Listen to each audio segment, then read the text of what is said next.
Sharper Than a Serpent's Tooth. Written by the Hanged Man 317 and read by Purple Star. Chapter 42. I'm on to you. As the day continued, Era couldn't help but notice that Todoroki was still staring at her.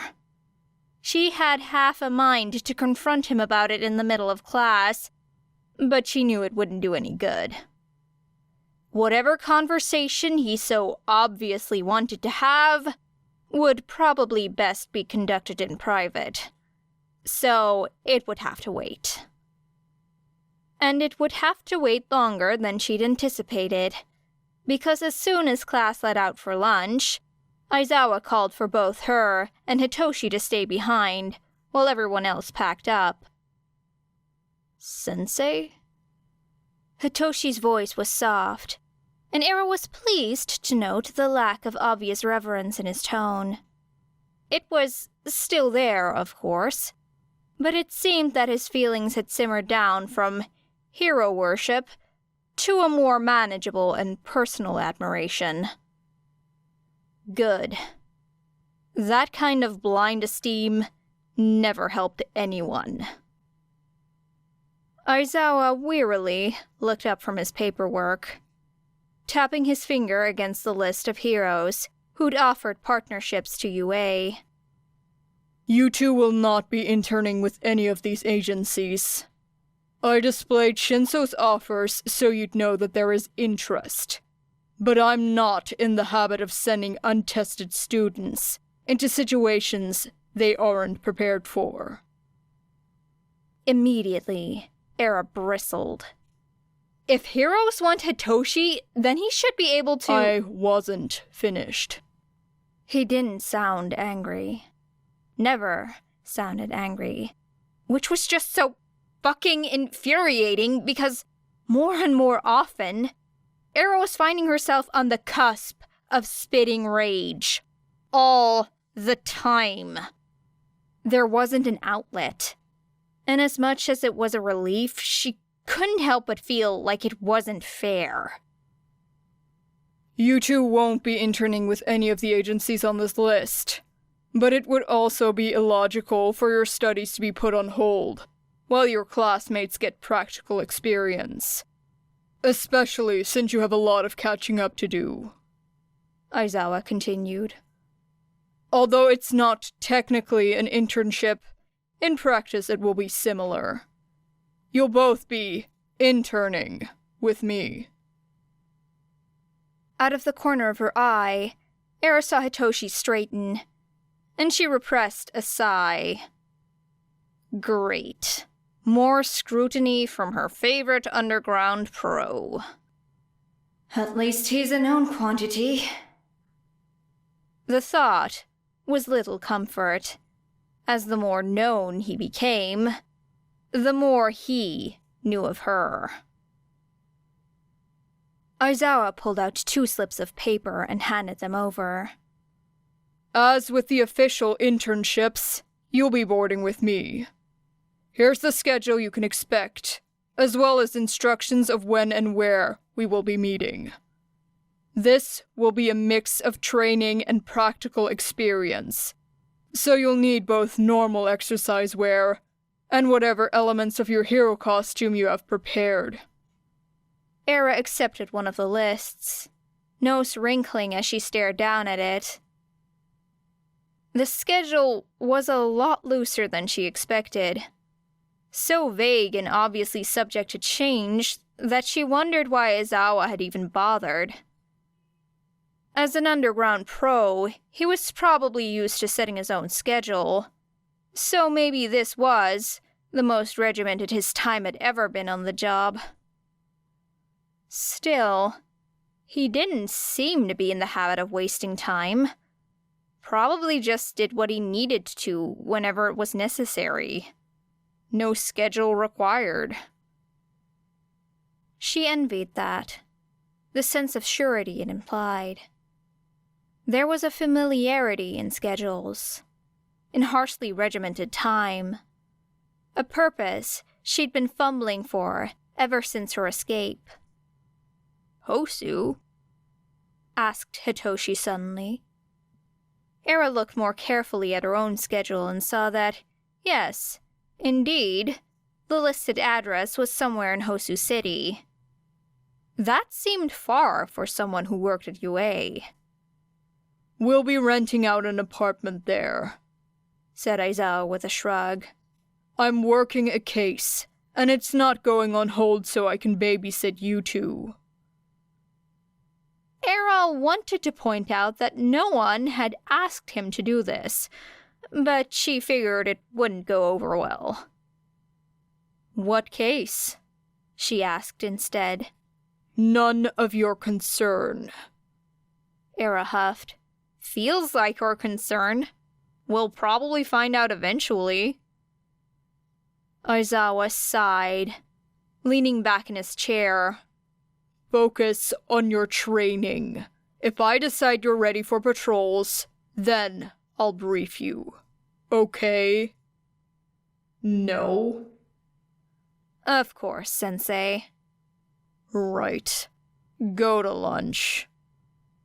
Era very much wanted to follow that instruction.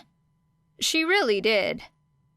Trailing Hitoshi out of the classroom, she was reminded by a sharp pang in her stomach that she'd skipped breakfast. A not uncommon occurrence, but one she'd been avoiding in the lead-up to the sports festival. It was shameful, honestly, how easily she fell into dependence. On food, on UA, on Hitoshi and his friendship. Not that any of it mattered, because they hadn't made it halfway to the cafeteria before Todoroki intercepted them. Suzuki, he said, by way of greeting. We need to talk. No, we really don't. Era made to sidestep him almost instinctually, tugging Hitoshi along with her. Suzuki, said Todoroki more insistently. What the hell is happening? Hitoshi pulled away from her with a scowl. And stop dragging me. Stop walking so slow, muttered Era. Let's go. Suzuki. Is this about the last match? Is this some rivalry thing? Hitoshi stepped back, glancing between the two of them with mounting confusion.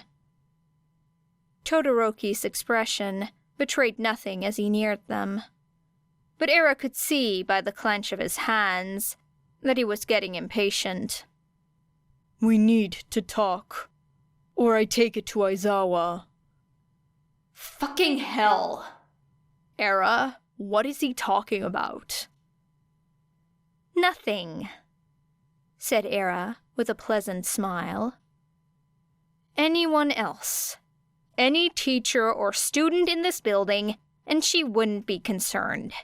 It was her word against his, and such a wild accusation wasn't likely to gain much traction.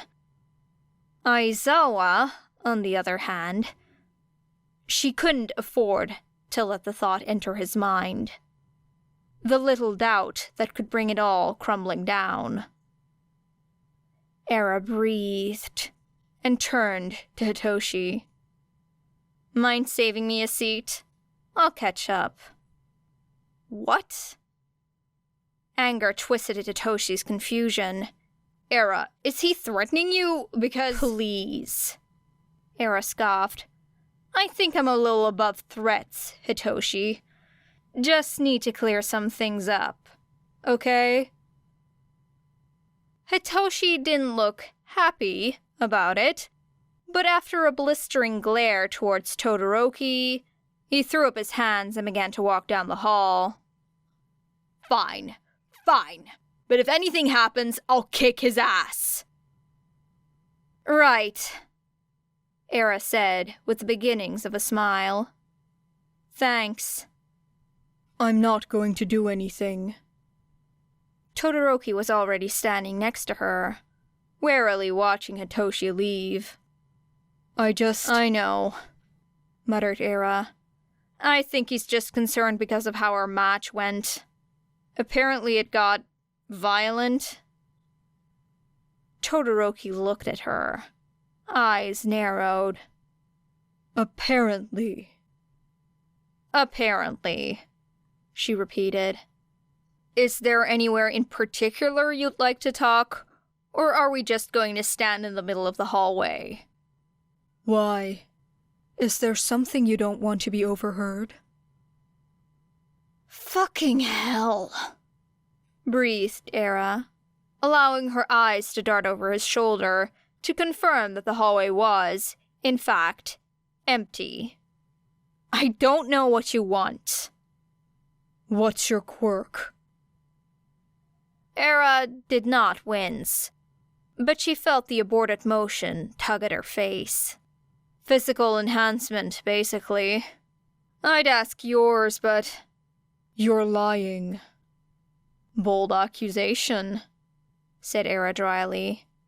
Would you like to see my UA application? My quirk registration, perhaps? I don't need to. I know you're lying. Era hummed and stepped lightly around Todoroki, both to unbalance him and to steal a glance over his shoulder in the other direction. They were alone. Why would I lie? There doesn't seem to be much sense in that. I don't know why. That's why I'm here to ask you. Ask away, then. Todoroki's face twisted up in the slightest of scowls, before settling to something more neutral. Used to holding back his facial expressions. Why are you lying about your quirk? He asked evenly. In this daydream world where you are currently living, what hypothetical quirk do you think I have? Era shot back with a smile. Not sure. I know what I saw, though. And what was that? You're really going to play it like this? Heat was beginning to slip into his tone. I guess I should have expected it, considering how you acted before. But I thought you'd be more mature. You're not like the others. A slip-up. Press the advantage. Not like the others? How so? Ida seems mature, as does Yaoyorozu. So that can't be what you mean. Don't change the subject. I didn't. You did, Todoroki. How am I not like the others? Answer my question first. No. I don't think I will. To be honest, you're being a little rude, Todoroki-kun. Attacking me in a hallway like this? Careful, or my feelings might get hurt. Don't, he said sharply. I know what I saw. Do you? Era tilted her head, eyes wide with concern. I did hit you pretty hard at the end there. And it was also confusing with the smoke and the mist. Everything was moving so fast. Stop! Tell me what you are.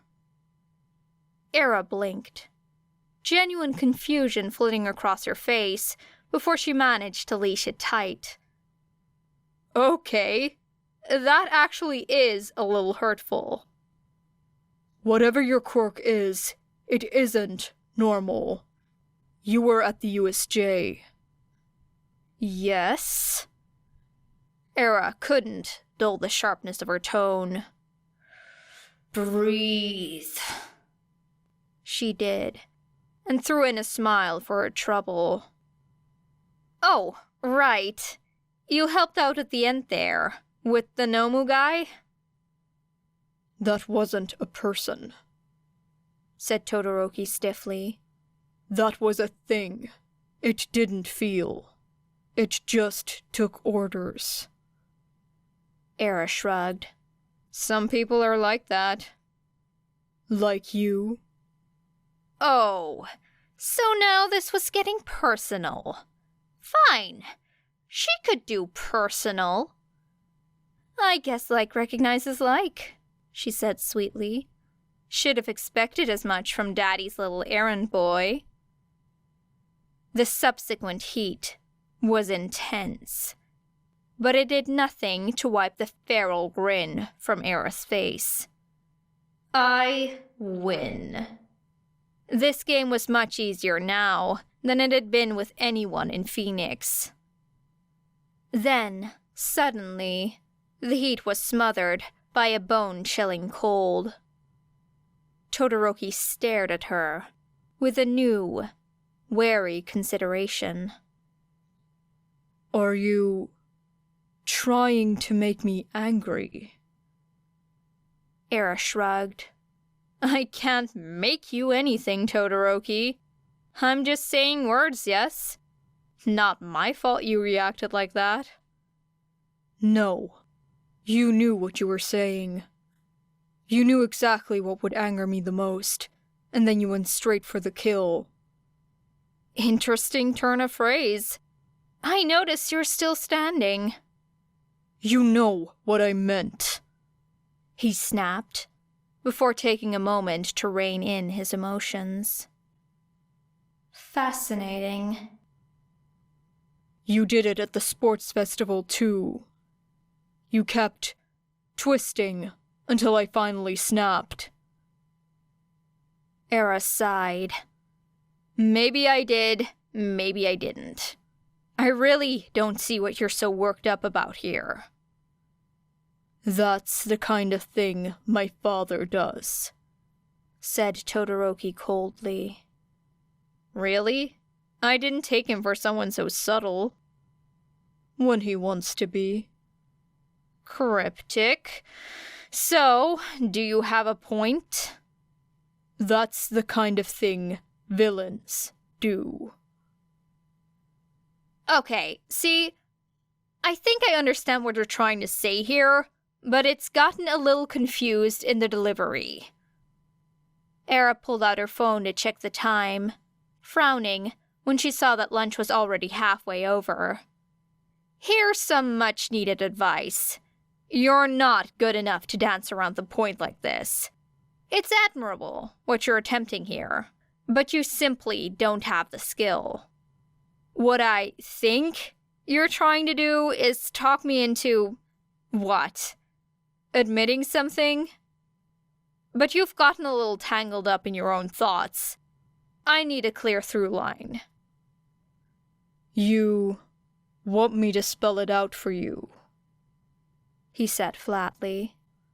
That would be far more efficient, yes. We can dance around the topic all day. Or I can at least. I think you'd get bored. Fine. You're lying about your quirk. That means you could be lying about anything. Interesting leap in logic, but I'll accept it. From what I saw, he continued, between gritted teeth, your actual quirk looked like a weaker version of something very familiar. Okay, now we're starting to get distracted again. Just spit it out and— Nomu. He had a regeneration quirk. You have a regeneration quirk. One that you're lying about. Era paused, blinked, felt a furrow work its way into her brow. Are you suggesting that I'm somehow affiliated with the League? Maybe. You said it, not me. No, this isn't a victory for you. Don't act all smug. That is so stupid. I mean, their name alone. It's insulting to even suggest I would work for something so ridiculous. But you do have a regeneration quirk that you're lying about. I didn't say that, said Era warily. You're really grasping at straws here. Do you do this often? I know what I saw. What you saw, Era said with a strained smile, was a result of high adrenaline and low visibility. Yes, I got hit by some of your attacks. No, it wasn't immediately incapacitating. I managed to power through, not because of some secret quirk, but because I was so caught up in the fight that the pain didn't register. Or, countered Todoroki, you have a quirk that means you don't feel pain. If that was the case, I'd expect to have a lot more bruises from accidentally bumping into things. Seriously, I get that you were unconscious, but they carted me off the stage. I was injured. That's why it's a weaker form. Please, give it a rest. You do understand that this is extremely insulting, right? You're comparing me to that monster who nearly killed Aizawa-sensei? I was kidnapped by the League. And it seems awfully convenient that they would target you out of everyone in the school. I can't believe this, Era muttered. What's your play here? Gonna blow this case wide open? Take it all the way to the top? No, said Todoroki simply. I just wanted to let you know that I'm watching you, and give you the courtesy of a chance to explain yourself. Thanks. I appreciate it. You're welcome. That was sarcasm. I need you to know that that was sarcasm. Todoroki shrugged, turning to walk away. Either way, I'll be seeing you. Great. I look forward to it. What a weird fucking conversation. She'd never seen the confused web of a conspiracy theory in motion, but damn, did she not enjoy being caught at the center of it. The problem was, beneath all of the utter bullshit, there were a few key truths that had the potential to be very dangerous should they fall into the wrong hands. Fuck. First Hitoshi and now Todoroki. Two people who didn't even know what they knew. At least with Hitoshi, she could expect him to have her back. But Todoroki was just such a wild card that she very much didn't want poking around her business. The bell rang. And Era groaned as she realized that lunch had ended. Hopefully, Hitoshi wasn't too pissed at her. And hopefully he wouldn't ask too many questions about what the fuck had held her up. It turned out she needn't have worried. As Era settled back into her desk, Hitoshi stormed in with a disposable bento box in hand, dropping it on Era's desk with a roll of his eyes, and falling into his own chair with a huff. Era bit back most of her grin as she carefully opened the box and found a healthy serving of rice and meat. No one had ever gotten her food before. Not like this. It was nice. She leaned forward over her desk. Thanks. Hitoshi cut her off with a frustrated noise and a wave of his hand. Just eat the food, dumbass. She did, unable to hide the rest of her smile, or the relief of actually having a full meal. If she had to be stuck with Aizawa for an entire week, then at least she wouldn't be alone. End of chapter 42.